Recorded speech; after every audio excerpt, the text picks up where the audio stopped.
Hello friends, I am Mehul और आज का हमारा सेकंड ईयर का टॉपिक जो स्टार्ट करने वाले हैं वो है हमारा बेसिक पैथोलॉजी। ठीक है फ्रेंड्स, तो चलिए आज हम स्टार्ट करते हैं अपना बेसिक पैथोलॉजी। ठीक है फ्रेंड्स, तो चलिए हम देखते हैं बेसिक पैथोलॉजी में क्या कहा गया है। देखिए सबसे पहले देखिए introduction to the pathology and its subdivision, मतलब पैथोलॉजी होता क्या है उसका इंट्रोडक्शन हम देखेंगे और उसके सब डिवीजन देखेंगे कि पैथोलॉजी में क्या क्या आता है। ठीक है फ्रेंड्स, तो चलिए स्टार्ट करते हैं। Pathology is derived from the word pathos. Pathos का मतलब होता है suffering and logos, logos means study. ऐसी स्टडी जो कि हम डिजीज के साथ सफर करते हैं उसकी स्टडी को हम बोलते हैं पैथोलॉजी। ठीक है, thus pathology is scientific study of structure that occur in normal anatomy including histology and physiology and function of the body in the disease। मतलब एक हमारी कोई पर एक जो डिसीज होती है अपने बॉडी में, उसमें हमारे बॉडी में कौन सा स्ट्रक्चर कैसा हो जाता है, हमारी जो नॉर्मल एनाटॉमी और फिजियोलॉजी होती है वो डिस्टर्ब हो जाती है, उसकी स्टडी को हम बोलते हैं पैथोलॉजी। ठीक है फ्रेंड्स, देखिए उसके बाद हमारा एक टर्म आता है यहाँ पैथोफिजियोलॉजी। देखिए पैथोफिजियोलॉजी मतलब क्या होता है, स्टडी ऑफ डिसऑर्डर फंक्शंस और ब्रेकडाउन ऑफ होम्योस्टेसिस। ठीक है, होम्योस्टेसिस का बिगड़ जाना डिसीज कंडीशन में उसको बोलते हैं पैथोफिजियोलॉजी। Pathology explains aetiology. देखिए इटियोलॉजी एक नया शब्द है। इटियोलॉजी मतलब क्या होता है कि डिजीज क्यों हुई। ठीक है फ्रेंड्स, इसे हम बोलते हैं aetiology. Cause of disease is known as aetiology. Cause of disease is known as aetiology. ठीक है, फिर आता है पैथोजेनेसिस, मतलब कोई भी एक जैसे हुआ फीवर हुआ। ठीक है, फीवर मान लीजिए फीवर हुआ, तो फीवर क्यों हुआ है इटियोलॉजी में, फीवर की इटियोलॉजी कही जाएगी। जबकि फीवर कैसे हुआ, मतलब देखिए इटियोलॉजी में क्या है, पॉजिटिव फैक्टर, भाई वायरल फीवर हो या बैक्टीरियल फीवर है या मलेरिया का फीवर है। ठीक है फ्रेंड्स, तो वो इटियोलॉजी कहलाएगा। जबकि पैथोजेनेसिस मतलब जैसे कोई बैक्टीरिया ने फीवर किया है, न्यूमोनिया का एग्जांपल ले लीजिए, तो न्यूमोनिया के बैक्टीरिया ने किस प्रकार मैकेनिज्म करी हमारे नॉर्मल बॉडी स्ट्रक्चर में कि हमारा फीवर आया। ठीक है फ्रेंड्स, इसे हम बोलते हैं pathogenesis. And functional implication of the lesion felt by the patients, उसे हम सिम्टम्स कहते हैं। मतलब जैसे मुझे ऐसा लग रहा है कि बॉडी में हमारा फीवर लग रहा है, एकदम थकान थकान लग रही है, तो जो पेशेंट को जो फील होता है उसे हम बोलते हैं symptoms. And those discovered by the physician, उसे हम साइंस बोलते हैं। जैसे आपने मुझे कहा आप मेरी क्लिनिक पर आए, मुझे दिखाने आए। ठीक है फ्रेंड्स, आपने मुझे कहा कि मुझे ठंड लगकर बुखार आता है और सांस लेने में तकलीफ पड़ती है। ठीक है, तो ये आपके सिम्टम्स हुए, आपने जो बोले वो सिम्टम्स हुए। जबकि मैंने उसमें से अपनी जो मेडिकल नॉलेज है उसमें से थोड़ा सा मैंने याद किया उसे। ठीक है, तो उसके हिसाब से मुझे जो हमारा जो मिला उसे हम साइन बोलते हैं। ठीक है, मैंने जो आपको कंडीशन बताई fever with chills and dyspnoea, वो आती है हमारी न्यूमोनिया में। ठीक है फ्रेंड्स, तो ये न्यूमोनिया की साइन हुई जो कि डॉक्टर को पता चलती है, उसे हम साइन बोलते हैं। ठीक है फ्रेंड्स, देखिए उसके बाद हम आते हैं, देखिए उसमें हमारे पैथोलॉजी में डायग्नोसिस, प्रेडिक्शन ऑफ फ्यूचर, जिसे हम प्रोग्नोसिस बोलते हैं। तो फ्रेंड्स उसके बाद हमारे जो शब्द आते हैं, देखिए जो दूसरा हमारा जो होता है वो सिम्टम्स, और वो सब हमने देख लिया था, साइन सिम्टम देखा था। और देखिए उसके बाद हमारा जो आता है वो डायग्नोसिस। डायग्नोसिस मतलब हमें पहचानना कि भाई कौन सी डिजीज हुई। ठीक है, प्रेडिक्शन ऑफ फ्यूचर मतलब प्रोग्नोसिस, इस डिजीज में कौन कौन से कॉम्प्लिकेशन हो सकते हैं उसे हम प्रोग्नोसिस बोलते हैं। ठीक है, एंड द प्रोबेबल ट्रीटमेंट, ये सारा हमारा जो है वो पैथोफिजियोलॉजी के अंडर आता है। ठीक है, hence the method of prevention and avoiding the spread of complication। ठीक है, देखिए हम देखते हैं हिस्ट्री ऑफ द पैथोलॉजी, मतलब पैथोलॉजी का इतिहास क्या है। देखिए सबसे पहले देखिए mythological Greek head Apollo is the principal god of healing. जो हमारी एलोपैथी ट्रीटमेंट है, एलोपैथी ट्रीटमेंट साइंस है, उसमें हमारा जो अपोलो है उन्हें फादर ऑफ मेडिसिन माना गया है। ठीक है फ्रेंड्स, जो कि गॉड ऑफ हीलिंग है। ठीक है, गॉड ऑफ हीलिंग मतलब वो जल्दी से ठीक कर देते हैं। ठीक है, वैसे भगवान। जबकि हमारे इंडियन कल्चर में धन्वंतरी भगवान है, वो हमारे Dhanvantari is the deity of medicine in India. Orthodox Indians believes in माता शीतला देवी इज द गॉडेस। मतलब देखिए हमारे इंडियन मिथोलॉजिकल में दो जैसे गॉड और गॉडेस है। ठीक है, पहला तो हमारे धन्वंतरी भगवान जिसे हम आरोग्य के देवता भी बोलते हैं। ठीक है, और दूसरा है हमारा शीतला माता। ठीक है फ्रेंड्स, मतलब जो हमारा जो वो निकला था चिकन पॉक्स, ठीक है, स्मॉल पॉक्स। ठीक है, वो उसमें भारत में वो शीतला बोला जाता है। ठीक है, इसीलिए सब लोग शीतला देवी की आरंभ करते थे, ठीक है। देखिए उसके बाद हम आते हैं प्री हिस्टोरिक पीरियड में। देखिए उसमें Aristotle introduce philosophical concept of football, मतलब ये जो हमारे हैं सोक्रेटिस, प्लेटो, एरिस्टोटल, वो सब ने हमारे पैथोलॉजी में थोड़े थोड़े कंट्रीब्यूशन दिए थे, ठीक है। Real practice of medicine began after the Hippocrates, a clinical genius of postulation and oath, has created revolutionary landmark in history of medicine. He explained, देखिए उन्होंने हमारे 4 ह्यूमर के बारे में बताया। कौन ने बताया? एरिस्टोटल ने, सॉरी एरिस्टोटल नहीं, किसने बताया? हमारा हिपोक्रेट्स ने, ठीक है। देखिए 4 कौन से हमारे ह्यूमर होते हैं? पहला आता है वाटर, एयर, फायर और अर्थ, ठीक है फ्रेंड्स। जबकि हमारे आयुर्वेद में ऐसे 3 बोले गए हैं, वात, पित्त और कफ, ठीक है friends. He explained doctrines of case taking non aphorism, ठीक है फ्रेंड्स। देखिए मतलब उन्होंने कुछ बात करी है, देखिए क्या बात करी है। देखिए ये 4 मतलब जो पुराने जमाने में हिपोक्रेट्स के टाइम पर जो हमारी चिकित्सा हुआ करती थी, उसमें जो पर्सन की 4 गुण है वो हमें आइडेंटिफाई करने होते हैं, ठीक है। ऑब्जर्व ऑल ऑब्जेक्टिवली, ठीक है फ्रेंड्स। मतलब पहले हम जो पेशेंट बोलता है उसे हम ऑब्जर्व करते हैं पेशेंट में, ठीक है। फिर देखिए study the patient rather than disease, मतलब कोई बोलता है कि मुझे जुकाम हो गया, तो हम उसके जुकाम में नहीं देखना है, उसके बॉडी में जुकाम की वजह से कौन कौन सी चीजें है उसे हमें देखना है, ठीक है। फिर इवैल्यूएट ऑनेस्टली, मतलब जो हम देखते हैं पेशेंट को इवैल्यूएट करते हैं वो हम अपनी ईमानदारी से करें, ठीक है। और असिस्ट नेचर, पेशेंट का नेचर कैसा है वो हमें असिस्ट करना है, ठीक है। फिर आया सेल्सियस, उन्होंने क्या बोला? देखिए उन्होंने सबसे पहले हमारी इन्फ्लेमेशन की साइंस को एक्सप्लेन किया, ठीक है। मतलब 4-5 साइन आती है, ठीक है। 4 सेल्सियस ने बोली और 5वीं फिर रूडोल्फ विचुनट बोली, ठीक है। देखिए फिर आया गैलन, जो कि हमारे ह्यूमरल थियरी में 4 ह्यूमर दिए, देखिए उसमें क्या आता है? Blood, lymph, blood bile and bile of liver, ठीक है। और इन जो हमारे 4 ह्यूमर्स है उसकी डिसइक्विलिब्रियम से हमारी डिजीज होती है, ये हमारे गैलन भाई साहब ने बोला, ठीक है। देखिए वो आता है ह्यूमन एनाटॉमी और पैथोलॉजी के बारे में कनेक्शन वाला है, ठीक है। देखिए पहले आता है हमारे लियोनार्डो दा विंची, ठीक है, इटालियन वो होते हैं, उन्होंने हमारे ह्यूमन एनाटॉमी को समझाया, ठीक है। उसके बाद dissection of the human body by Vesalius, ठीक है फ्रेंड्स, उन्होंने हमारे ह्यूमन बॉडी का डिसेक्शन समझाया, ठीक है। देखिए फिर आई एंटोनी वैन लीeuwenhoek, उन्होंने माइक्रोस्कोप में स्पर्मेटोजोआ, फिर ब्लड का स्पेल मतलब आरबीसी, बैक्टीरिया, वो सब देखा, ठीक है। देखिए फिर आते हैं Malpighi, used microscope intensively and observe the presence of capillaries, layer of skin, lymphoid tissue and spleen, ठीक है फ्रेंड्स। देखिए उन्होंने क्या ऑब्जर्व किया हमारे माइक्रोस्कोप में? कैपिलरीज के बारे में बताया, फिर स्किन की लेयर्स के बारे में बताया। इसी वजह से हमारी जो स्किन की सबसे 5वीं लेयर होती है स्ट्रेटम बेसल, जिसे हम माल्पिकी बोलते हैं, ठीक है, स्ट्रेटम माल्पिकी बोलते हैं, ठीक है। फिर उन्होंने लिम्फोइड टिश्यू स्प्लीन में भी डिस्कवर की, ठीक है। फिर आता है मॉर्गेट ने क्या बताया? देखिए मॉर्गेट एनाटॉमी के बारे में बताया। मॉर्गेट एनाटॉमी मतलब क्या? तो क्या हमारी कोई बॉडी में एक डिसीज हुई, ठीक है, और उस डिसीज की वजह से कोई ऑर्गन की एनाटॉमी डिस्टर्ब हो गई, तो उसी एनाटॉमी को बोलते हैं morbid anatomy. Clinical pathological method in study of disease, he introduced the concept of clinical pathology and correlation. देखिए फिर आए sir pot, observe occupational cancer in chimney sweepers, ठीक है, मतलब ऐसे मजदूर जो कि हमारी चिमनी में काम करते थे, कोयले की चिमनी हो या कुछ भी हो, कोई फैक्ट्री हो ऐसी, तो उनमें कैंसर का रिस्क वो बढ़ जाता है, ठीक है फ्रेंड्स, तो उन्होंने वो बताया। फिर आते हैं William Hunter, develop first pathological museum, ठीक है, उन्होंने सबसे पहला पैथोलॉजिकल म्यूजियम बनाया। ये सब अगर आपको याद नहीं रहते तो भी चलेगा, ठीक है। फिर आते हैं हमारा Richard Bright, explain non suppurative glomerulonephritis which is today known as the Bright disease. देखिए उनके नाम पर से हम उसे ब्राइट डिजीज भी कहते हैं। देखिए फिर आते हैं हमारे थॉमस एडिसन, वो बल्ब वाले नहीं, ठीक है फ्रेंड्स, ये थॉमस एडिसन हमारे अलग है। उन्होंने हमारे क्रोनिक एडिनो कोर्टिकल इनसफिशिएंसी को बोला एडिसन्स डिजीज, ठीक है, इसीलिए हम उसे एडिसन्स डिजीज भी बोल देते हैं, ठीक है। देखिए उसके बाद हम आगे चलते हैं।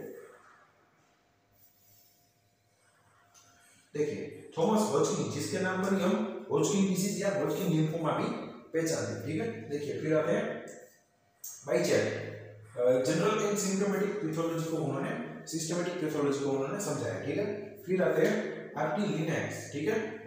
देखिए उन्होंने क्या बोला, डिस्क्राइब सेवरल लंग डिजीज, उन्होंने टीबी, कैसियस लेजर, बहुत सारी लंग डिजीज को उन्होंने बताया, ठीक है फ्रेंड्स, और लीवर डिजीज को भी बताया। और उन्होंने हमारा स्टेथोस्कोप जो कि डॉक्टर की एक शान होता है, ठीक है, उनको उन्होंने इन्वेंट किया था, ठीक है। देखिए उसके बाद हमारा technological development in cellular pathology में आएगा, मतलब जैसे हम बोल सकते हैं कि हिस्ट्री ऑफ मॉडर्न पैथोलॉजी, ठीक है। देखिए इसमें क्या आता है, देखिए पहला आता है रुडोल्फ वीट्रो, ठीक है, जो कि जर्मन साइंटिस्ट है, credited with the beginning of microscopic examination of disease tissue at cellular level and thus began histopathology as a method of investigation। मतलब रुडोल्फ वीट्रो ने माइक्रोस्कोप में कई सारे हमारे बॉडी के स्ट्रक्चर्स को देखा, ठीक है, उसी की वजह से हमारी जो हिस्टोपैथोलॉजिकल ब्रांच है वो आई, ठीक है, अस्तित्व में। देखिए वो मानते हैं अब हिस्ट्री हमारी खत्म हो गई, अब हम क्या पढ़ते हैं, क्लासिफिकेशन ऑफ पैथोलॉजी। हमारा जो सब्जेक्ट है पैथोलॉजी, उसका क्लासिफिकेशन कैसा है, देखिए दो हम उसमें ग्रुप पाते हैं, पहले आता है जनरल पैथोलॉजी और दूसरा आता है हमारा सिस्टेमिक पैथोलॉजी। जनरल पैथोलॉजी मतलब पूरे बॉडी में हो रहा है, ठीक है, जैसे आपको फीवर आया तो उसमें हमारी जनरल पैथोलॉजी लगेगी। फिर सिस्टेमिक पैथोलॉजी, सिस्टेमिक पैथोलॉजी में क्या आएगा, तो कि कोई कार्डियोवास्कुलर डिजीज का कोई पेशेंट है तो उसमें हमें किडनी के बारे में मतलब मिनिमम देखना पड़ेगा, ठीक है, उसकी किडनी और कार्डियोवास्कुलर का बहुत सारा रिलेशन नहीं होगा, ठीक है। पर्टिकुलर एक हमारी बॉडी की सिस्टम पर कोई पैथोलॉजी स्टडी करी है उसे हम सिस्टेमिक पैथोलॉजी कहते हैं। देखिए अब पैथोलॉजी की सब ब्रांच देखते हैं। देखिए पहली आती है हमारी histopathology, it is the classical method of study and includes structural changes observed by the naked eye examination referred as the gross और मैक्रोस्कोपिक चेंजेस, मतलब हम उसे ग्रॉस आई से देखते हैं, ठीक है। Three sub division of histopathology, देखिए हमारी हिस्टोलॉजी जो हिस्टोपैथोलॉजी है उसके तीन सब डिवीजन होते हैं। पहला आता है हमारा सर्जिकल पैथोलॉजी। देखिए उसमें क्या करते हैं, कोई सर्जन सर्जरी के टाइम पर हमारी बॉडी में से कोई टिश्यू लेता है, ठीक है, और उस टिश्यू को लेबोरेटरी में इन्वेस्टिगेट करते हैं, तो वो कहलाएगी हमारी सर्जिकल पैथोलॉजी, ठीक है।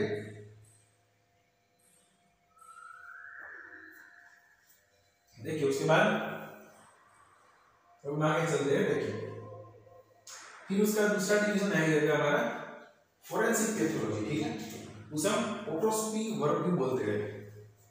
देखिए it is the study of organ and tissue removed at postmortem for medical work determining underlying sequence and cause of death. मतलब आपको फोरेंसिक नाम से ही पता चल गया होगा कि डेथ के बाद हम किसी पर्सन का पता लगाना चाहते हैं कि भाई पर्सन की मौत किस वजह से हुई, डेथ किस वजह से हुई, ठीक है, तो उसमें फोरेंसिक पैथोलॉजी का सहारा लेते हैं। और तीसरी बनाना चाहते हैं उसमें cytopathology, study of cell shed off from lesion and fine needle aspiration cytology. उसमें क्या करते हैं, एफएनएसी बोलते हैं उसे, ठीक है, एफएनएसी बोलते हैं, और उसमें हम एक फाइन नीडल को लेते हैं और हमारे डीप सीटेड जो स्ट्रक्चर होते हैं, जैसे हमारी एब्डोमिनल कैविटी में कोई अंदर वाला स्ट्रक्चर है, तो उसमें से अगर हम कैंसर का कोई कैंसर या फिर कोई और डिजीज का हमें पता लगाना होता है तो उस मेथड से हम क्या करते हैं, सेल का थोड़ा सा पीस लेते हैं, ठीक है। फिर देखिए दूसरी ब्रांच आती है हीमेटोलॉजी। ब्लड की जो हमारी होती है पैथोलॉजी डिजीज वो सारी हमारी हीमेटोलॉजी में आती है, ठीक है। देखिए उसमें भी दो प्रकार है, लेबोरेटरी और क्लिनिकल हीमेटोलॉजी, ठीक है। अब आते हैं chemical pathology. Biochemical constitution like हमारे यूरिन आता है, जैसे हमारे बॉडी फ्लूइड होते हैं, यूरिन, ब्लड, फिर देखिए सीमेन होता है, सीसम होता है, वो सारे बॉडी फ्लूइड का केमिकल एग्जामिनेशन करती है केमिकल पैथोलॉजी, ठीक है।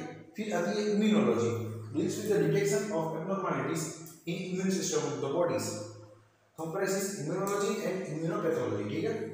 फिर आता है एक्सपेरिमेंटल पैथोलॉजी। देखिए उसमें क्या करते हैं हम, deals with the production of disease in the experimental animal and study.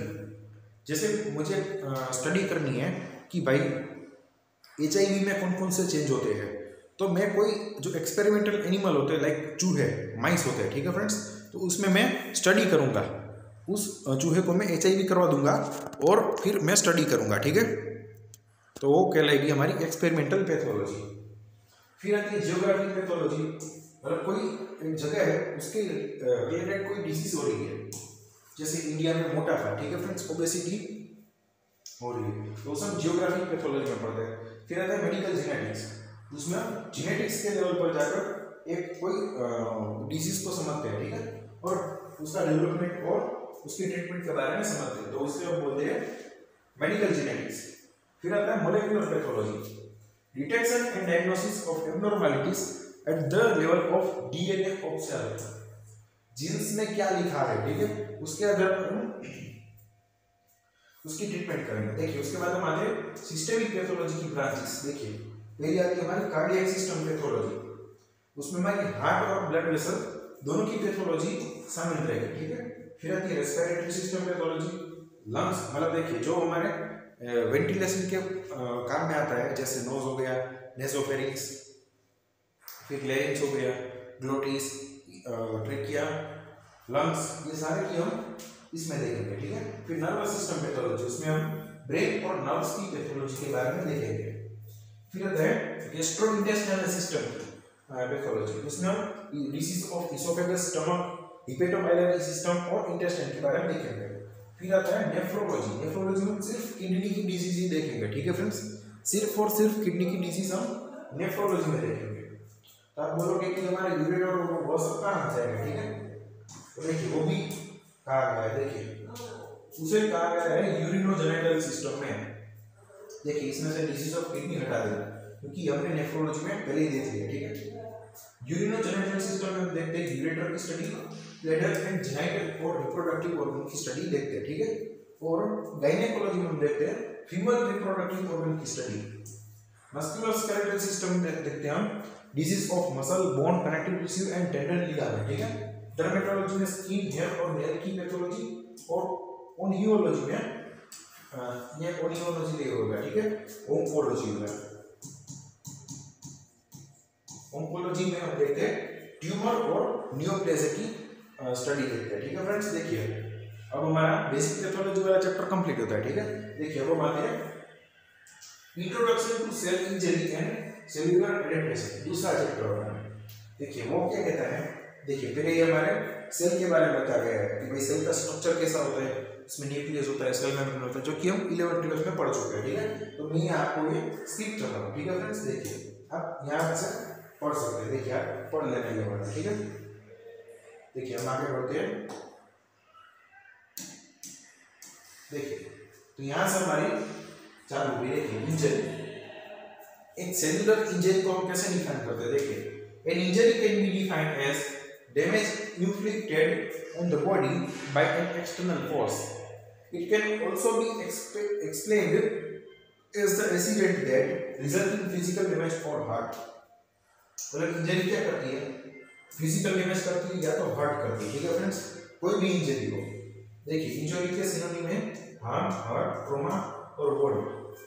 Classification of cell injury, हमारी सेल में जो इंजरी होती है वो हमारी 3 प्रकार से क्लासिफाई होती है। कौन सी, पहले होती है बाय कॉज, किस वजह से हुई है, ठीक है। फिर बाय लोकेशन, कहाँ पर हुई है, और फिर बाय एक्टिविटी, कौन सी एक्टिविटी ऐसी हुई कि सेल इंजर हुआ, ठीक है फ्रेंड्स। देखिए बाय कॉज हम देखते हैं ट्रॉमेटिक इंजरी होगी, injury due to radiation, birth और any other external physical cause, ठीक है।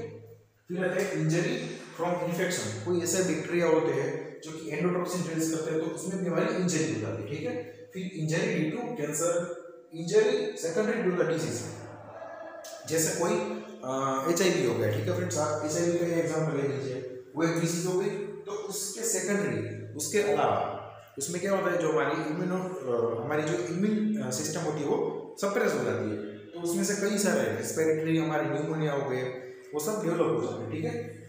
फिर देखिए by location, sharp injury damaging the dermis of the skin, nerve injury, brain injury और सॉफ्ट टिश्यू इंजरी, ये सारे हमारे बाय लोकेशन हो गए, ठीक है। फिर बाय एक्टिविटी आ जाएगी स्पाइनल कॉर्ड इंजरी, जैसे कोई अपनी पीठ के बल नीचे पड़ता है, ठीक है फ्रेंड्स, उसे स्पाइनल कॉर्ड इंजरी होती है। फिर स्पोर्ट्स इंजरी, खेलते खेलते हमारी इंजरी होगी। फिर ऑक्यूपेशनल इंजरी, जैसे कोई मजदूर कोई फैक्ट्री में काम कर रहा है और उसमें सडन एक्सीडेंट हो जाता है, तो उसे ऑक्यूपेशनल हम इंजरी बोल सकते हैं, ठीक है फ्रेंड्स।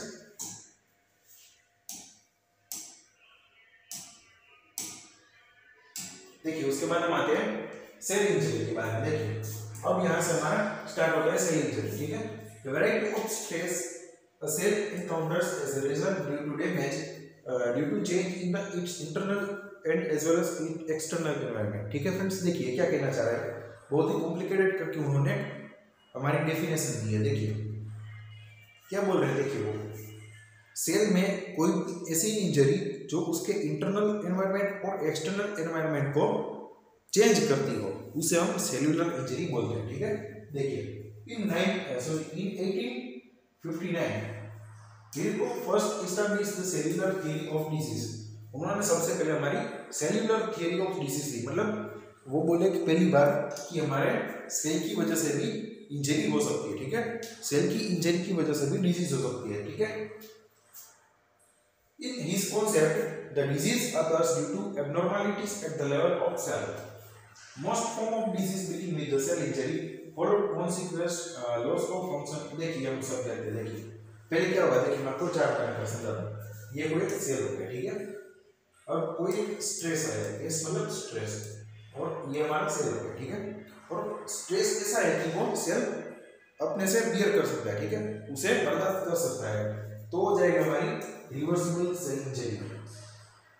अगर रिवर्सिबल सेल इंजरी में नहीं गया और स्ट्रेस बर्दाश्त नहीं हो, ऐसा होता है, तो हो जाएगा सेल्यूलर एडेप्टेशन की तरफ, ठीक है।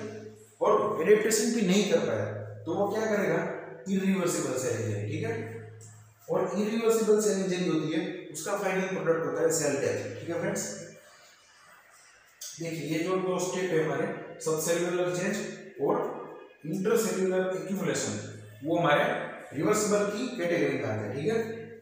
देखिए अब हम आते हैं सेल्यूलर एडेप्टेशन के बारे में। देखिए when there is an increased function demand, अगर सेल की फंक्शनल डिमांड बढ़ गई है, ठीक है, the cell may adapt to the change which are expressed morphologically and revert back to normal after stress is removed। अगर मैंने कोई सेल पर स्ट्रेस दिया, ठीक है, तो उसकी फंक्शनल डिमांड बढ़ेगी तो सेल कोई एडेप्टेशन करेगा, ठीक है। फिर सेल अपने आप में एडेप्टेशन करेगा। और रिवर्सिबल सेल इंजरी हटने के बाद, स्ट्रेस हटने के बाद वो एडेप्टेशन फिर से नॉर्मलाइज हो जाएगा, ठीक है। फिर आते हैं रिवर्सिबल सेल इंजरी। क्या कहते हैं, देखिए स्ट्रेस इज माइल्ड, मतलब उसमें मॉडरेट स्ट्रेस होता है, ठीक है, और इंजर सेल रिकवरी जल्दी करता है, ठीक है फ्रेंड्स। और उसका जो स्ट्रेस हम हटा लेते हैं तो सेल जल्दी से रिकवर कर जाता है, ठीक है। फिर आता है इरिवर्सिबल सेल इंजरी के बारे में। उसमें हम परसिस्टेंट उसे स्ट्रेस देते रहते हैं, ठीक है, तो सेल हमारा होता है वो डैमेज होता है और फाइनल प्रोडक्ट उसका डेथ आता है, ठीक है फ्रेंड्स। देखिए हम आते हैं सब सेल्यूलर चेंजेस के बारे में।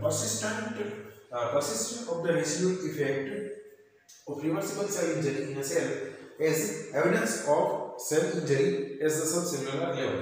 मतलब सेल इंजरी हुई तो सबसेलुलर लेवल पर, मतलब उसकी जो सेल ऑर्गेनल होती है उसके लेवल पर भी वो डैमेज करेगा, ठीक है। फिर इंटरसेलुलर एक्यूमुलेशन, तो उसमें इंजरी की वजह से हमारे सेल में मेटाबोलाइट जो नहीं होने चाहिए वो जमा हो जाते हैं, उसे हम बोलते हैं एक्यूमुलेशन ऑफ द मेटाबोलाइट, ठीक है। देखिए अब हम आते हैं रिवर्सिबल सेल इंजरी कैसे होती है। देखिए मैं आपको समझाता हूँ। देखिए रिवर्सिबल सेल इंजरी हमारी कैसे होती है। देखिए नेक्स्ट स्लाइड में चलते हैं। देखिए ये हमारा उसका चार्ट हो गया, ठीक है। उसके जो पहले स्टेप जो कि फर्स्ट स्लाइड में छूट गए वो मैं आपको लिख देता हूँ। देखिए सबसे पहले हमारे सेल के पास होगा इस्केमिया। क्या होगा, इस्केमिया होगा, ठीक है। इस्केमिया मतलब रेड्यूस ब्लड सप्लाई, उसे हम बोलते हैं इस्केमिया। और ब्लड सप्लाई नहीं मिलेगी तो उसे न्यूट्रिएंट्स और ऑक्सीजन नहीं मिलेगा। ऑक्सीजन नहीं मिलेगा तो उसे हम बोलेंगे हाइपोक्सिया। क्या बोलेंगे, और हाइपोक्सिया होगा, ऑक्सीजन नहीं होगा तो हमारा देखिए क्या होगा, माइटोकॉन्ड्रिया जो करता है हमारा काम एरोबिक रेस्पिरेशन करता है, ठीक है, वो फेल हो जाएगा, ठीक है। हाइपोक्सिया की वजह से माइटोकॉन्ड्रिया अपना काम ठीक से नहीं कर पाएगा, ठीक है। माइटोकॉन्ड्रिया नहीं कर पाएगा ठीक से काम तो क्या होगा, हमारा एटीपी कम बनेगा, ठीक है। और देखिए और एरोबिक रेस्पिरेशन नहीं हो रहा है सेल में तो क्या होगा, एनाएरोबिक रेस्पिरेशन होगा ना, ठीक है। देखिए एनाएरोबिक रेस्पिरेशन की फाइनल प्रोडक्ट ये होती है ग्लाइकोलाइसिस के बाद लैक्टिक एसिड होती है और वो एसिडिक है, ठीक है। तो हमारी सेल्यूलर जो हमारा सेल्यूलर साइटोप्लाज्म है उसकी पीएच को घटाएगा, मतलब सेल में एसिडिटी बढ़ाएगा। और उसकी वजह से क्या होगा, देखिए क्लबिंग ऑफ न्यूक्लियर क्रोमेटिन, मतलब क्या होगा, जो हमारा न्यूक्लियर क्रोमेटिन है, न्यूक्लियस में जो हमारा क्रोमेटिन भरा हुआ है, क्रोमेटिन मतलब डीएनए प्लस हिस्टोन प्रोटीन, ठीक है, जो कि जुड़े हुए होते हैं दोनों, वो हमारा क्लबिंग कर जाएंगे, वो एक से मतलब टूट जाएगा, ठीक है फ्रेंड्स, डैमेज हो जाएंगे। और उसकी वजह से प्रोटीन सिंथेसिस नहीं हो पाएगा। अगर हमारा न्यूक्लियर क्रोमेटिन जो कि जेनेटिक मटेरियल है वो डैमेज हो जाता है तो प्रोटीन सिंथेसिस नहीं हो पाता है, ठीक है। अगर और कंटिन्यू हाइड्रोक्सिया तो क्या होगा, देखिए उसकी वजह से हमारे एंडोप्लाज्मिक रेटिकुलम और गोल्गी एपिथेलियस स्वेल कर जाएंगे। देखिए अब स्वेल क्यों करेंगे वो भी मैं आपको समझाऊंगा। फिर देखिए ईआर स्वेल हो गई, हमारी जो एंडोप्लाज्मिक रेटिकुलम थी वो स्वेल हो गई, ठीक है, उसमें पानी भर गया, तो उसके ऊपर जो हमारा राइबोसोम चिपके हुए होते हैं वो भी डिटैच हो जाएंगे, ठीक है। तो प्रोटीन सिंथेसिस फिर से डाउन हो गया। फिर ribosome in the cytoplasm inactivate its function, ठीक है, मतलब जो राइबोसोम फ्रीली साइटोप्लाज्म में घूमते हो साइटोप्लाज्म का फंक्शन को इनहिबिट करते हैं। देखिए अब ये स्वेलिंग क्यों है इसमें, क्योंकि देखिए सेल में क्या होता है नॉर्मली, जैसे मैंने मान लिया कि ये हमारा सेल है, ठीक है, और ये हमारा एक रिसेप्टर है, ठीक है फ्रेंड्स, वेरी इंपॉर्टेंट रिसेप्टर है हमारा, उसे बोलते हैं हम sodium potassium ATPase, sodium potassium complex हम नॉर्मली बोलते हैं, ठीक है। तो उसको काम करने के लिए हमारी चाहिए होती है एटीपी, जबकि हमारे सेल में माइटोकॉन्ड्रिया काम नहीं कर रहा है, एटीपी नहीं है, तो क्या होगा, अंदर हमारा सोडियम ज्यादा से ज्यादा इकट्ठा हो जाता है, ठीक है फ्रेंड्स, और पोटेशियम ज्यादा से ज्यादा बाहर चला जाएगा, ठीक है। तो ये तो कॉन्सेंट्रेशन ग्रेडियंट के अगेंस्ट चला गया, ठीक है। और आपको पता है जो हमारा सोडियम है वो ऑस्मोटिकली वेरी एक्टिव कंपाउंड है, ठीक है, तो वो अपने साथ वाटर को बाउंड कर पाएगा, ठीक है, और वाटर सोडियम के साथ सेल में आएगा तो सेल क्या होगा, स्वेलिंग हो जाएगा ना, ठीक है फ्रेंड्स। देखिए अब हम आते हैं इरिवर्सिबल सेल इंजरी के उसके बारे में, ठीक है। देखिए इरिवर्सिबल सेल इंजरी की पैथोजेनेसिस, मतलब उसकी जो प्रोसेस होती है वो वेरी सिंपल है, हमारी पहले लिखनी है रिवर्सिबल सेल इंजरी की लिखनी है, ठीक है। तो उसके बारे में देखिए क्या होता है, कंटिन्यूस इसे लगा देना है कंटिन्यूस स्ट्रेस, ठीक है फ्रेंड्स, तो क्या बन जाएगा इरिवर्सिबल सेल इंजरी, ठीक है। अगर हमारी रिवर्सिबल सेल इंजरी में जो स्ट्रेस होता है वो कंटिन्यू रहता है तो वो इरिवर्सिबल सेल इंजरी के बारे में कंटिन्यू हो जाता है, ठीक है। देखिए इन सस्टेन इस्टेमिया एक्सेस कैल्शियम इफ्लक्स, ठीक है फ्रेंड्स, अगर इस्टेमिया ऐसे ही रहा, ठीक है, हमारा कोई एक सेल है उसमें इस्टेमिया हो गया, ठीक है, उसे ऑक्सीजन नहीं मिल रहा है तो बाहर से कैल्शियम अंदर आ जाएगा, ठीक है। फिर एक्टिवेशन ऑफ फोस्फोलाइपेज, वो एंजाइम होते हैं जो कि हमारी मेम्ब्रेन को डिग्रेड कर देते हैं, क्योंकि हमारी सेल मेम्ब्रेन में क्या होता है फोस्फोलिपिड होता है, ठीक है, और फोस्फोलिपिड को पचाने वाला एंजाइम होता है फोस्फोलाइपेज, तो हमारी मेम्ब्रेन डैमेज हो गई, ठीक है। डैमेज ऑफ लाइसोसोमल मेम्ब्रेन, वो हमारे लाइसोसोमल एंजाइम को सीक्रेट कराएगा, और अगर लाइसोसोमल एंजाइम सीक्रेट हो गए तो हमारा सेल का काम तमाम, ठीक है, सारा कुछ एडजस्ट हो जाएगा, ठीक है। देखिए उसके बाद इटियोलॉजी ऑफ सेल इंजरी, देखिए सेल इंजरी क्या होती है, देखिए सेल इंजरी हमारे दो कारणों की वजह से होती है, हमने देखा दो प्रकार की सेल इंजरी, रिवर्सिबल और इरिवर्सिबल, ठीक है। और अब देखते हैं कि सेल इंजरी कैसे होती है, जेनेटिक कॉज भी उसके होते हैं और एक्वायर्ड कॉज, मतलब ये हमारा बाय बर्थ होता है और ये लाइफ के ड्यूरिंग होता है, देखिए। तो हम आगे चलते हैं, देखिए by genetic cause, cell injury by genetic cause, देखिए उसमें पहले आती है हमारी developmental defect, group of abnormalities during fetal life due to error in morphogenesis due to some chemical drug और फिजिकल एजेंट, जिसे हम टेरेटोजन बोलते हैं। मैंने आपको फिजियोलॉजी वाले लेक्चर में पढ़ाया हुआ है, ठीक है, कि कोई भी ऐसा ग्रुप ऑफ केमिकल जो हमारे जो बोर्न होने वाला है बेबी इंट्रायूटेरिन लाइफ में है उसके डैमेज को करवाता है, उसके डेवलपमेंट में डैमेज करवाता है, उसे हम बोलते हैं टेरेटोजन, ठीक है। वो टेरेटोजन हमारे फीटल लाइफ में कई सारे मॉर्फोजेनेटिक हमारे जो स्ट्रक्चर पैदा होने चाहिए वो नहीं कर पाता है, ठीक है, इसमें वो बाधा बनता है, तो उसे हम डेवलपमेंटल डिफेक्ट बोलते हैं, ठीक है फ्रेंड्स। देखिए उसका एग्जांपल हमारा क्लेफ्ट लिप, मतलब जो ये ऊपर वाला जो लीफ होता है वो यहाँ से ये दोनों लीफ के बारे में, दोनों लीफ के बीच में जो ये स्ट्रक्चर होता है वो नहीं होता है, ठीक है फ्रेंड्स, और वो पूरा खुला होता है। जैसे देखिए ये हमारा ऊपर वाला लीफ हो गया, ठीक है, और ये उन दोनों के बीच में स्ट्रक्चर होता है, ये हमारा नॉर्मल लीफ हो गया, ठीक है। जबकि क्लेफ्ट लीफ में क्या होता है, ये ऐसे होता है, ठीक है, ये बीच वाला पार्ट ही नहीं होता है, उसे हम बोलते हैं क्लेफ्ट लीफ। फिर आता है साइटोजेनेटिक डिफेक्ट, जो कि क्रोमोसोमल एब्नॉर्मलिटी है, ठीक है, क्रोमोसोम का नंबर घट सकता है, बढ़ सकता है, वो वगैरह वगैरह। देखिए उसमें हमारी numerical abnormality of the chromosome, देखिए उसमें पहले आती है पॉलीप्लॉइडी। पॉलीप्लॉइडी मतलब क्या होता है, जैसे हमारे ह्यूमंस में 23 पेयर ऑफ क्रोमोसोम नॉर्मली होता है, ठीक है, उसे हम हैप्लॉइड नंबर कहते हैं। अगर हैप्लॉइड नंबर के मल्टीपल में, जैसे हमारे 23 ये है, ठीक है, और हमारे कोई फीटस में वो उसके मल्टीपल लाइक 46 तो हमारे डिप्लॉइड हो जाता है, ठीक है। लेकिन हैप्लॉइड सेल में अगर 46 हो गए तो उसे हम पॉलीप्लॉइडिक बोलेंगे, क्योंकि वो 2 टाइम है, ठीक है, वो 2 टाइम 3 टाइम ट्राइप्लॉइड वो सब स्ट्रक्चर्स होते रहते हैं, ठीक है। फिर आता है एन्यूप्लॉइडी। एन्यूप्लॉइडी मतलब उसके मल्टीपल में नहीं रहेंगे, 23 के हैप्लॉइड नंबर के मल्टीपल में नहीं रहेंगे, ठीक है। यहाँ 46 उसका होता है डिप्लॉइड, तो वो 47 हो जाएंगे, 45 भी हो जाएगा, ठीक है। उसका एग्जांपल देखिए, डाउन सिंड्रोम है जिसमें ट्राइसोमी ऑफ 21st क्रोमोसोम होता है। फिर क्लाइनफेल्टर सिंड्रोम जिसमें ट्राइसोमी ऑफ सेक्स क्रोमोसोम मतलब XXY ये वाला होता है, ठीक है। और फिर आता है टर्नर सिंड्रोम, उसमें मोनोसोमी होती है, एक सेक्स क्रोमोसोम ही नहीं होता, ठीक है फ्रेंड्स, उसमें 45 प्लस X0 होता है, ठीक है, एक ही X क्रोमोसोम उसमें पाया जाता है, ठीक है फ्रेंड्स। तो ये हमारी हो गई एन्यूप्लॉइडी। देखिए हम आते हैं स्ट्रक्चरल एब्नॉर्मलिटी इन क्रोमोसोम, तो उसमें क्या होता है, देखिए पहला आता है ट्रांसलोकेशन। जैसे कोई क्रोमोसोम ए पर कोई एक जीन प्रेजेंट है, ठीक है, वो हमारे क्रोमोसोम बी पर चल जाए और दोनों उलट सुलट हो जाए तो उसे हम ट्रांसलोकेशन बोलते हैं। फिर डिलीशन आता है। देखिए डिलीशन में क्या होता है, कोई एक जीन कोई एक क्रोमोसोम से डिलीट हो जाएगा। जैसे देखिए ये वाला स्ट्रक्चर जो है वो इस क्रोमोसोम में डिलीट हो गया, ठीक है, तो उसे हम डिलीशन बोलेंगे। फिर इन्वर्जन, देखिए इन्वर्जन क्या है, जैसे ये ऊपर वाला जीन है वो ए है, जबकि ग्रीन वाला जीन वो बी है, ठीक है फ्रेंड्स, और ये नॉर्मल स्ट्रक्चर है। अगर हमारे डीएनए में क्रोमोसोम ऐसा हो गया कि बी जीन ऊपर आ गया और ए जीन नीचे चला गया, तो उसे हम बोलते हैं इन्वर्जन, जीन का सीक्वेंस उल्टा हो जाना, इसे हम बोलते हैं इन्वर्जन। फिर आता है रीइंफॉर्मेशन, हमारा जो क्रोमोसोम होता है वो उसके जो टेलोमियर गायब हो जाते हैं, उसके जो सिरे होते हैं, हेड होता है उसका, उसे बोलते हैं टेलोमियर, टेलोमियर बोलते हैं, ठीक है, वो गायब हो जाते हैं तो वो क्रोमोसोम में से रीइंफॉर्म कर लेता है, ठीक है। तो ये सारी हमारी structural abnormality of cell injury आते हैं, ठीक है। देखिए अब हम आते हैं सिंगल जीन डिफेक्ट के बारे में, वो आपने सब मेंडेलियन डिसऑर्डर में पढ़ा हुआ है, ठीक है, 12th में।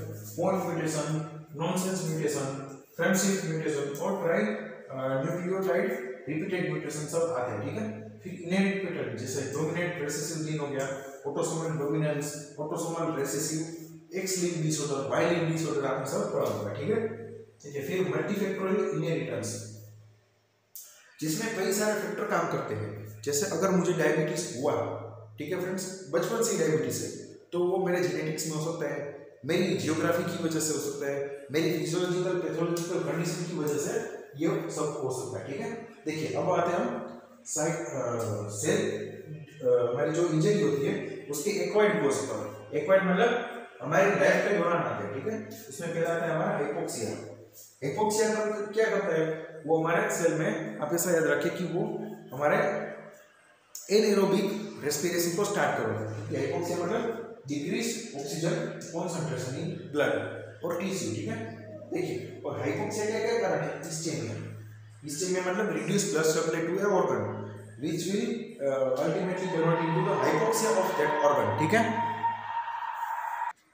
फिर देखिए disorder of oxygen carrying capacity of RBC due to anaemia और कार्बन मोनोऑक्साइड पॉइजनिंग, मतलब देखिए हाइपोक्सिया का ही एक कारण है। अगर आरबीसी ऐसे बने कि वो ऑक्सीजन कैरिंग कैपेसिटी को नहीं शो करते, लाइक सिकल सेल एनीमिया, ठीक है, तो ये हो सकता है। अगर हीमोग्लोबिन ही कम हो तो भी ये हो सकता है। और कार्बन मोनोऑक्साइड पॉइजनिंग है, हीमोग्लोबिन के साथ कार्बन मोनोऑक्साइड टाइट हमारा बॉन्ड बनाता है, ठीक है फ्रेंड्स, तो उसमें भी हमारी ऑक्सीजन कैपेसिटी कम हो जाती है। मैंने सब आपको फिजियोलॉजी में पढ़ाया था, ठीक है। फिर आते हैं physical agents like road accident हो गया, मैकेनिकल ट्रॉमा, थर्मल ट्रॉमा हो गया जो कि हीट और कोल्ड दोनों से हो सकता है। फिर इलेक्ट्रिसिटी हो गई, radiation, rapid changes in atmospheric pressure, ये भी हमारी सेल इंजरी को प्रमोट कर सकता है, ठीक है। देखिए उसके बाद हमारा क्या आता है, chemical and drugs. Chemical poison such as cyanide, arsenic, mercury वो सब कर सकते हैं, ठीक है। स्ट्रॉन्ग एसिड और अल्कली भी हमारा सेल डैमेज कर सकते हैं। Environmental pollutant, insecticide, pesticide, oxygen at high concentration, क्योंकि ये हमारा ऑक्सीजन जो होता है हमारा वो सेल में ऑक्सीडेशन करवा देता है, ठीक है फ्रेंड्स। ऑक्सीडेशन मतलब तोड़ना, ठीक है फ्रेंड्स, जो कि आपको केमिस्ट्री में पढ़ाया होगा। हाइपरटोनिक ग्लूकोज एंड सॉल्ट्स, अगर सेल में जैसे मैं आपको सॉल्ट का एग्जांपल दूं तो 0.9 जो हमारा नॉर्मल सॉल्ट होता है वो हमारे सेल के लिए आइसोटोनिक होता है। अगर वो हमें 0.9 से बढ़ाकर 1.5 नॉर्मल कर दो, ठीक है, तो हमारा हाइपरटोनिक सॉल्ट बन जाता है, ठीक है। फिर social agents like alcohol, necrotic drugs वो भी सेल इंजरी कर सकता है। थेराप्यूटिक एडमिनिस्ट्रेशन ऑफ ड्रग, जैसे कैंसर की कई ऐसी दवाएं आती है जो कि हमारे सेल इंजरी को प्रमोट करती है, ठीक है। फिर आते हैं microbial agents, bacteria, virus, fungi, protozoa वगैरह वगैरह, ठीक है। इम्यूनोलॉजिकल एजेंट्स, जैसे हमारी होगी हाइपर सेंसिटिविटी रिएक्शन जो कि हमारी बॉडी में होती है, ठीक है। एनाफाइलेक्टिक रिएक्शन, ऑटोइम्यून कई ऐसी डिसीज होती है वो भी हमारे सेल इंजरी को प्रमोट कर सकती है, ठीक है। फिर न्यूट्रिशनल डैमेज, रिकेट्स हो गया, बेबी हो गया, रिकेट्स होता है हमारे छोटे बच्चों में, ठीक है, विटामिन डी की कमी से। फिर आते हैं एजिंग, एजिंग हमारी होगी तो सेलुलर एजिंग भी होती रहेगी, ठीक है। फिर साइकोलॉजिकल डिसीज में भी होगी। इंट्रेजोनिक कोज, इंट्रेजोनिक मतलब क्या होता है, देखिए डॉक्टर की गलती की वजह से कोई पेशेंट को कोई दिक्कत होती है तो उससे हम बोलते हैं इंट्रोजेनिक कोज, ठीक है फ्रेंड्स, उसकी वजह से भी सेल डैमेज हो सकता है। फिर इडियोपैथिक डिसीज, अब इडियोपैथिक का मतलब क्या होता है, ऐसी डिसीज जिसका कोज मालूम ना हो। जैसे मैंने आपको कोई भी नाम दे दिया, ठीक है फ्रेंड्स, जैसे ग्लास में थ्रोम्बोस्थेनिया, अगर आपको उसका कोज मालूम नहीं है कि ये क्या है तो आप उसे इडियोपैथिक कैटेगरी में रखेंगे, ठीक है फ्रेंड्स। देखिए उसके बाद हमारे देखिए वहां हमारा सेल इंजरी और वो सब वाला चैप्टर खत्म होता है, ठीक है फ्रेंड्स। लेकिन देखिए उसमें हमारा एपोप्टोसिस और नेक्रोसिस वाला है वो टॉपिक छूट रहा है, तो मैं आपको वो भी करवा देता हूँ, ठीक है फ्रेंड्स। तो देखिए फ्रेंड्स, हमने जो सेल डेथ के बारे में बात की थी, जो हमारा इरिवर्सिबल सेल इंजरी होती है वो हमारे सेल डेथ में कंटिन्यू होती है, ठीक है फ्रेंड्स। तो देखिए हमारी जो सेल डेथ है वो हमारे दो प्रकार से होती है, एक एपोप्टोसिस और दूसरा है नेक्रोसिस, ठीक है। देखिए पहली हमारी आती है एपोप्टोसिस, उसे हम बोलते हैं प्रोग्राम्ड सेल डेथ। सेल खुद प्रोग्राम करता है कि मुझे अब डाई हो रहा है, ठीक है, मुझे मरना है, उसे हम सेल सुसाइड भी बोलते हैं, ठीक है friends. Physiologically as well as pathologically, मतलब जो एपोप्टोसिस होती है वो दोनों प्रकार से हो सकती है, फिजियोलॉजिकल भी हो सकती है, मतलब नॉर्मली भी हो सकती है, और एबनॉर्मल भी हो सकती है। एक्टिव प्रोसेस होती है हमारी, उसमें हमारी एटीपी की जरूरत पड़ती है, ठीक है। नो इन्फ्लेमेशन, मतलब एपोप्टोसिस में कभी भी हमारी इन्फ्लेमेशन नहीं होगी। देखिए अब हम आते हैं फिजियोलॉजिकल एग्जांपल ऑफ एपोप्टोसिस में। देखिए ड्यूरिंग एम्ब्रियोजेनेसिस, जैसे मैं आपको बताऊं कि हमारी ये वाली जो जगह है वो वेब स्पेस कहलाती है, ठीक है। और बचपन में, मतलब बचपन में क्या इंट्रायूटेराइन लाइफ में वो ऐसे हाथ हमारा जुड़ा हुआ रहता है, ठीक है, इसके बीच में दोनों उंगलियों के बीच में जगह नहीं रहती है। तो ऐसे जगह कैसे बनी, एपोप्टोसिस की वजह से। यहाँ जो हमारे सेल प्रेजेंट थे वो एपोप्टोसिस की मदद से डाई हो गए, एपोप्टोसिस की वजह से डाई हो गए, ठीक है। तो हमारी ये स्पेस बन गई। फिर देखिए इन्वोल्यूशन ऑफ थाइमस, मैंने आपको बताया था फिजियोलॉजी में कि हमारी जो थाइमस ग्लैंड होती है वो हमारे इरेट लाइफ के बाद में वो इन्वोल्यूट होना चालू करती है, उसकी साइज डिक्रीज होती है, ठीक है। तो उसमें भी हमारी एपोप्टोसिस आती है फिजियोलॉजिकली, ठीक है। फिर मेंस्ट्रुएशन साइकिल में भी हर वक्त हमारी एपोप्टोसिस ही होती है, ठीक है। तो देखिए जो हमारी एपोप्टोसिस होती है वो कैस्पेस मीडिएटेड होती है। अब ये कैस्पेस है वो एक एंजाइम है, ठीक है फ्रेंड्स, उसके मीडिएटेड वो रहती है, ठीक है। देखिए अब पैथोलॉजिकल एग्जांपल क्या होता है, देखिए जैसे कोई ट्यूमर है उसमें हमारी सेल डेथ होती है, ठीक है, तो मर जाएगी एपोप्टोसिस में, ठीक है, pathologically. Cell death by anti cancerous drug, वो भी हमारी पैथोलॉजिकली आती है, ठीक है। देखिए उसके बाद हम आते हैं एपोप्टोसिस के। देखिए हमारे दो स्टेप होते हैं। सबसे पहला होता है इनिशिएशन, इनिशिएशन मतलब स्टार्ट करना, ठीक है फ्रेंड्स। और दूसरा है एग्जीक्यूशन, मतलब एपोप्टोसिस खत्म करना। देखिए इनिशिएशन में हमारे दो पार्ट होते हैं। सबसे पहला आता है हमारा एक्सट्रिंसिक पार्ट और दूसरा आता है इंट्रिंसिक पार्ट। एक्सट्रिंसिक पार्ट मतलब कोई सेल के बाहर से कोई ऐसा सिग्नल मिलेगा कि सेल को डाई होना पड़ेगा, ठीक है फ्रेंड्स, तो उसे हम बोलते हैं एक्सट्रिंसिक पार्ट। और इंट्रिंसिक मतलब सेल के अंदर से ही वो स्टिमुलस मिलेगा, ठीक है।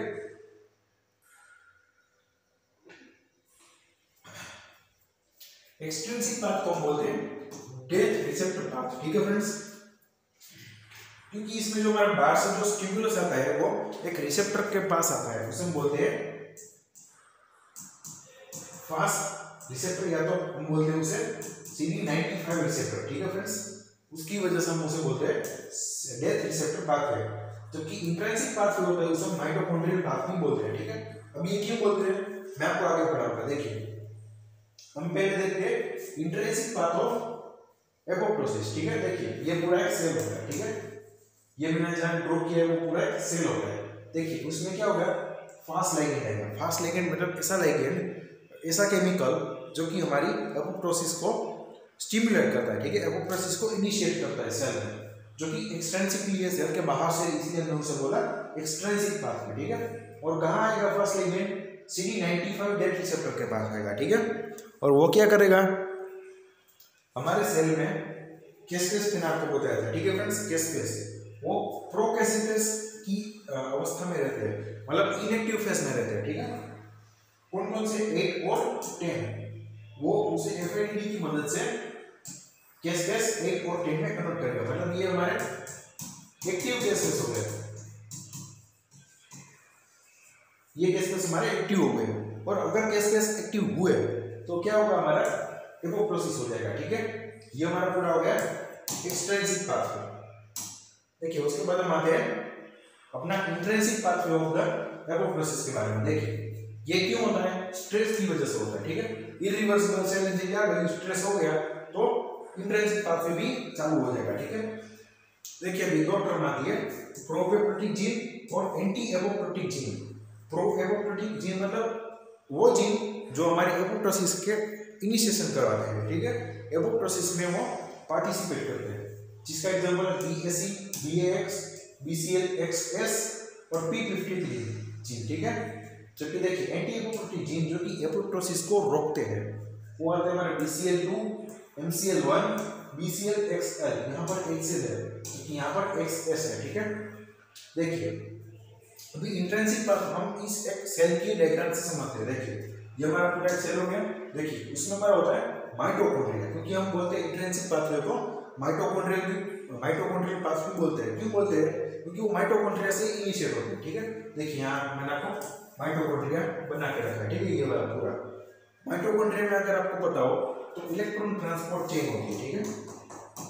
इलेक्ट्रॉन ट्रांसपोर्ट चेन में हमारा जो सबसे लास्ट वाला इंजन था वो साइटोक्रोम C आता है, ठीक है। क्या था, साइटोक्रोम C आता है।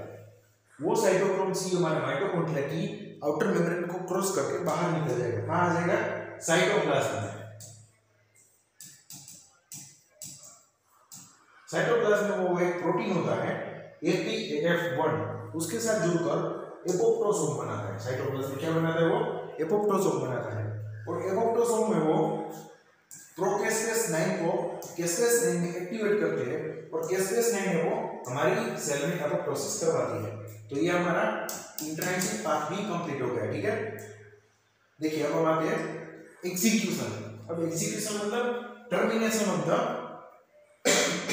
एपोप्टोसिस का टर्मिनेशन, ठीक है।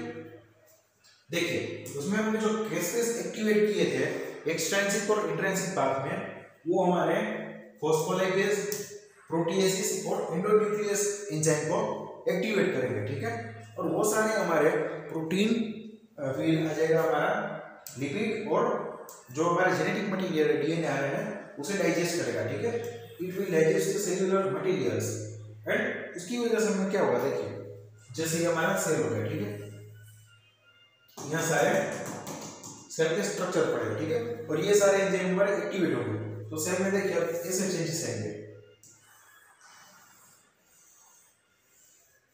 हमारी जो सेल मेम्ब्रेन है उसमें देखिए ऐसे थैली जैसे आउटवर्ड प्रोजेक्शन बन रहा है, ठीक है। तो उसे हम बोलते हैं मेम्ब्रेन ग्लेनिंग। क्या बोलते हैं?